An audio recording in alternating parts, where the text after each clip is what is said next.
from the Castaway kitchen, and today we're going to be making my famous avocado brownies. These brownies are flourless. You can use a nut or seed butter and any saturated fat you like: coconut oil, lard, grass-fed butter, or ghee. You also need 2 eggs, a ripe avocado, some really good dark chocolate, cacao powder, vanilla extract, and your sweetener of choice. If you want to make these paleo, go ahead and use a paleo sweetener of your liking. It can be honey or coconut palm sugar. If you're keto, I recommend Lakanto sweetener or Swerve, even though I think the Lakanto one tastes better.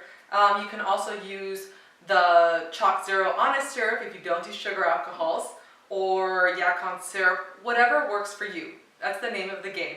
So you need a food processor or a high-powered blender, a loaf pan, preheat your oven to 350, and let's get baking.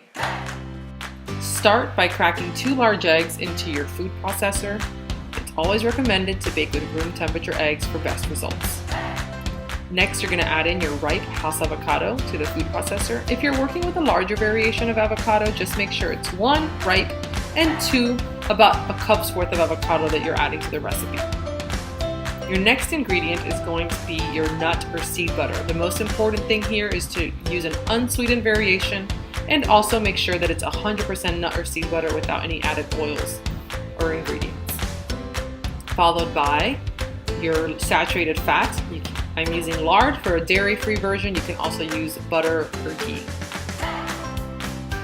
Next, 1/3 cup sweetener of choice. I'm using a granulated erythritol to keep this keto. Next, a 1/3 cup of cacao powder. You may also use cocoa powder if that's what you have on hand. 1/2 teaspoon of baking soda and a 1/4 teaspoon of real salt.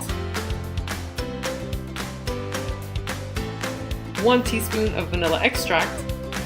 And lastly, 2 tablespoons of pastured gelatin for chewiness. Now cover it up and blend it till smooth. Make sure not to over blend. Transfer your batter to a lined loaf pan and spread it out smooth. You don't have to line the loaf pan, I just think it makes it easier.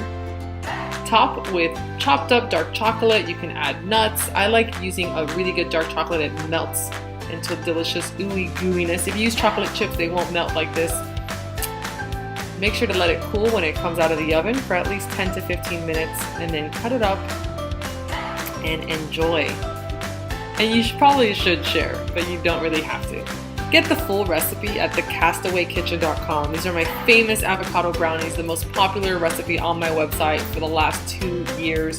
They're keto, they're paleo friendly, they're extremely customizable. I hope you love them as much as we do.